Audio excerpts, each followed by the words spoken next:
अब बताऊंगा कि ऑपरेशन सिंदूर के बाद क्या हुआ, but let me say a few military things also, जिससे we understand the operation Sindoor better. तो इसमें मैं आपको 3 बातें बताना चाहूंगा मिलिट्री वाली। पहली बात, starting from the first war of Kashmir, जब लड़ाई हुई हिंदुस्तान पाकिस्तान की, एक सीज फायर लाइन बनी थी 1 जनवरी 49 को।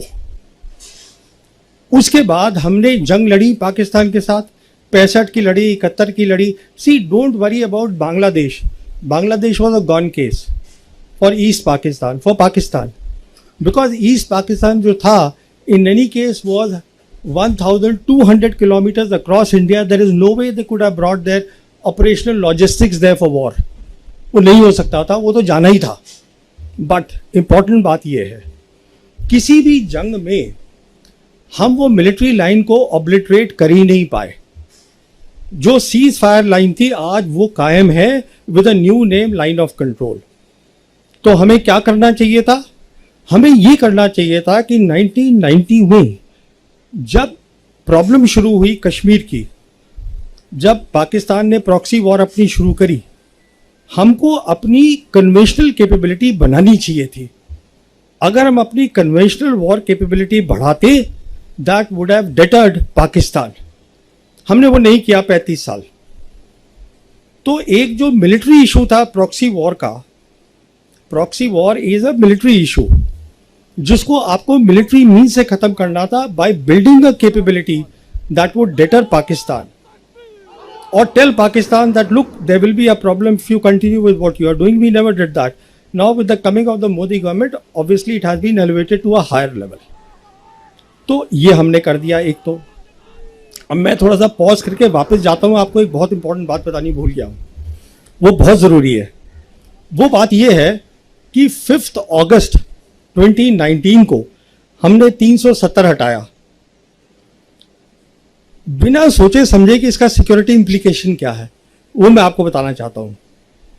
हुआ क्या कि 6 अगस्त को पार्लियामेंट में union home minister Amit Shah ने कहा कि we will be making now the state of Jammu and Kashmir into 2 union territories. उसमें पाकिस्तान ऑक्यूपाइड कश्मीर और गिलगित बल्टिस्तान हिस्सा होगा, union territory of Jammu and Kashmir, Aksai Chin हिस्सा होगा लद्दाख यूनियन टेरिटरी की, लद्दाख की। The same day Chinese rejected that, they protested, they said Aksai Chin is with us, it was always with us, you can't show it on your maps, new maps as part of the Ladakh union territory.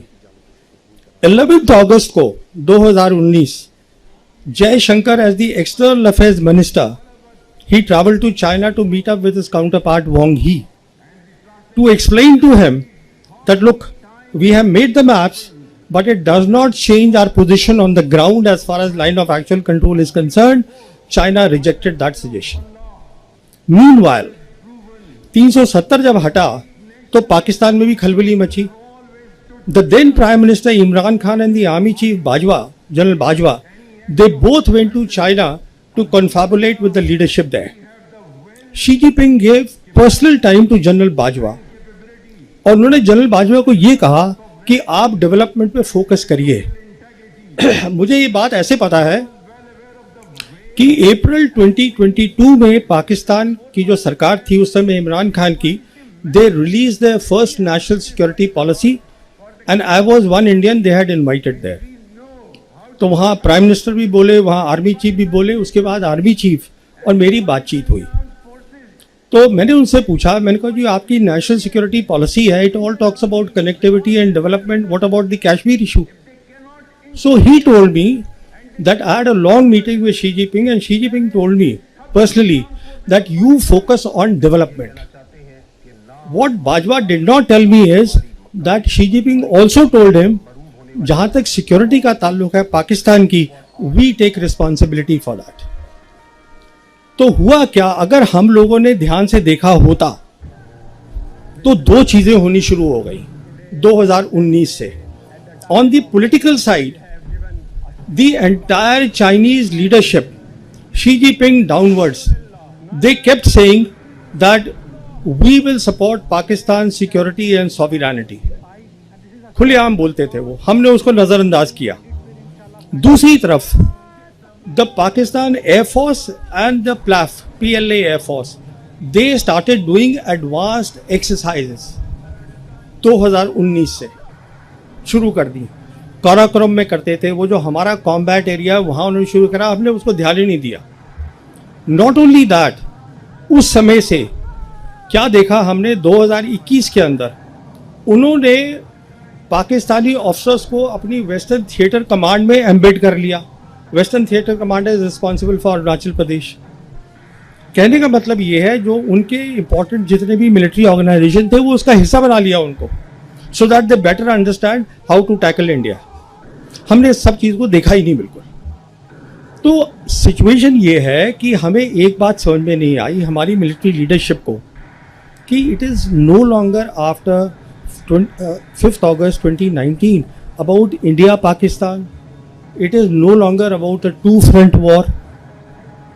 China आपसे लड़ाई नहीं लड़ेगा, उसको ज़रूरत ही नहीं है लड़ाई लड़ने की। It was since then about 1-front reinforced war, जो मैं 2019 से अपनी 2 किताबों में लिख चुका हूँ। Basically what meant that was, I explained that this is the term that I coined and I said what this is, you will fight with Pakistan but China will be helping Pakistan to the hilt without showing its hand. इस लड़ाई की आप तैयारी करिएगा, but हमारा वो narrative था, हमने उसको कायम रखा। तो अभी आपको एक ओवरऑल सिचुएशन मैंने बता दी है कि ये था बैकग्राउंड उसका सिंदूर का। अब होता है ऑपरेशन सिंदूर। ऑपरेशन सिंदूर की 3 खास बातें मैं आपको बताना चाहता हूं। पहली बात, आवर रिस्पॉन्स वॉज डिसप्रोपोर्शनेट। एक टेरर अटैक हुआ, हमने उसको जवाब दिया with a conventional war, that too at the highest level. Hindustan और पाकिस्तान के बीच में the 2 air forces will lead the war period. और ये हमने पहली बार नहीं किया, हमने किया था बालाकोट में पहली बार 2019 में, and we expose the limitations of the Indian air force. मिसाल के तौर पर हमने बालाकोट में हमारी एयरफोर्स ने ऑपरेशन बंदर करा, चुपके से जाकर वी कॉट देम अनअवेयर, उनके रडार्स बंद थे, we cross the their air space और हम अपना BVR छोड़कर आ गए। Next morning they retorted, they came back to us with a response, which is what they call the Operation Swift Retort. याद होगा आप लोगों को, दिन की टाइम उन्होंने किया और उनका फोकस क्या था? उनका फोकस था military targets, not non military targets. आप कभी एयरफोर्स नॉन मिलिट्री टारगेट्स पे इस्तेमाल नहीं करते बाबा। उनका फोकस था मिलिट्री टारगेट, और उन्होंने क्या देखा, हमारी इलेक्ट्रॉनिक वॉरफेयर बहुत कमज़ोर थी। सिंपल वर्ड्स में इलेक्ट्रॉनिक वॉरफेयर का मतलब ये होता है कि काबिलियत की आप दूसरे का कम्युनिकेशन को जैम कर दे।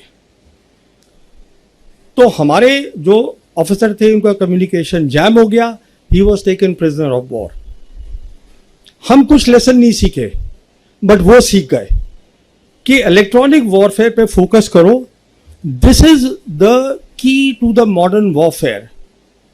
इलेक्ट्रॉनिक वॉरफेयर होता है what is called, I won't give a technical explanation, it is something that is called electromagnetic spectrum. बहुत ज़रूरी चीज़ है। होता क्या है कि एटमॉस्फेयर में 7 तरीके की इलेक्ट्रोमैग्नेटिक वेव्स हैं। एक मिसाल के तौर पर है विजिबल लाइट। जैसे आप लोग मुझे देख रहे हैं, मैं आपको देख रहा हूँ, this is only possible because visible light है। सिमिलरली एक एक्सट्रीम पे है उनके रेडियो वेव्स, जिससे हम कम्युनिकेशन करते हैं। एक्सरे होती है जो हमारी एक्सरे मशीन में काम आती हैं। माइक्रोवेव है जो हम माइक्रोवेव चलाते हैं। कहने का मतलब ये है, ये जो चीज़ है इलेक्ट्रोमैग्नेटिक स्पेक्ट्रम, अगर आप किसी भी फौज के पास एक काबिलियत है इसमें compete करने की, तो वो लड़ाई जीत जाएगा। दूसरा अगर उसमें नहीं compete कर जाएगा, वो लड़ाई हार जाएगा। It's simple as that. This is today the crux of the modern warfare, to have a superiority in the electromagnetic spectrum, and the part of that is electronic warfare. How do you jam the communication of the enemy? This is the lesson that they learned. As a consequence of that, देखिए हमने अपनी आंखों पे पट्टी बांध दी। क्यों पट्टी बांधी वो बताता हूँ मैं। क्योंकि प्राइम मिनिस्टर मोदी ने मई 2014 में जब ये आए हैं, इन्होंने अपनी पहली कंबाइंड कमांडर कॉन्फ्रेंस करी अक्टूबर 2014 में, जिसमें इन्होंने ये कहा कंबाइंड कमांडर्स को कि जो हमारा एनिमी है वो विजिबल है, थ्रेट जो है, no, enemy is invisible, the threat is known. It's a famous statement now made by the Prime Minister, basically saying that we have to focus on the terrorist and not on the Pakistan, which is harboring the terrorists or which is the hub of the terrorism. तो वो focus वो बन गया कि सब conventional war हमें करनी है, हमें काउंटर टेररिज्म को करते रहना है. उसी समय मुझे याद है एयर चीफ हमारे होते थे, एयर चीफ मार्शल अरूप राहा. मैंने उनसे पूछा भी था, मैं कहा ये आप कर क्या रहे हैं, because he started asking a role कि एयरफोर्स का भी रोल होना चाहिए. अरे बाबा, एयरफोर्स को ये था कि सारी ग्लोरी इंडियन आर्मी को मिल रही है, तकमे मिल रहे हैं, उनको ऑनर मिल रहा है टेररिस्ट मारने का, तो हमें मिलना चाहिए. So that entire line of leadership of the Indian air force, they also way very happy कि हमें भी ऐसा रोल दीजिए कि हम टेररिस्ट के खिलाफ काम करें.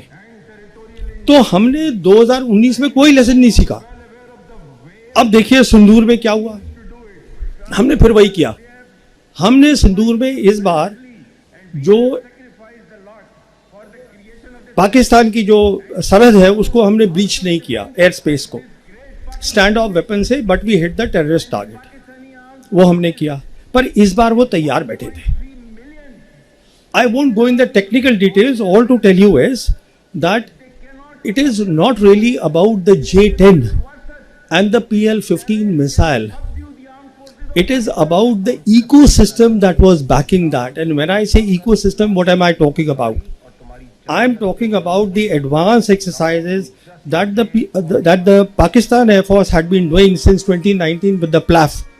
और उसके तहत वो क्या कर रहे थे, ecosystem का मतलब होता है कि आपकी सैटेलाइट्स, आपके एयरबॉर्न एसेट्स, एयरबॉर्न में जैसे AWACS होता है जिससे आप पता करते हैं कितने टारगेट्स हैं, उसको ट्रैक करते हैं, आपके ग्राउंड एसेट्स विच इज़ आपकी एयर डिफेंस वगैरह, और आपके फाइटर्स, इस सब को आप नेटवर्क कर देते हैं. इसका मतलब ये है कि एक तो जो अगर आपका जो हवाई जहाज है, मान लीजिए वो सिर्फ 400 किलोमीटर्स तक देख सकता है, but because now it is linked with the satellite, अब वो 1000 से ज़्यादा देख सकता है. Even before the enemy sees you, you see the enemy. ऊपर से आपने अपनी electronic warfare, as I told you, they focused there after 2019 Balakot. तो जब उन्होंने मिसाइल फायर करी है, एक तो हमको पता नहीं चला कि मिसाइल फायर हुई है, और दूसरा क्या हुआ है कि हमारा जो सिस्टम था रफाल का, उसमें ये काबिलियत नहीं थी कि उसमें हम आइसा रेडार बोलते हैं जो PL-15 में है, वो काफ़ी पावरफुल था, उसने उसको जैम कर दिया. तो जो हमारा पायलट था उसको पता ही नहीं चला कि मिसाइल ने मुझे लॉक कर लिया. एक बार मिसाइल लॉक कर देती है और आप उसको नहीं हटा सकते हैं, डिफ्यूज कर सकते हैं, इट विल गेट यू.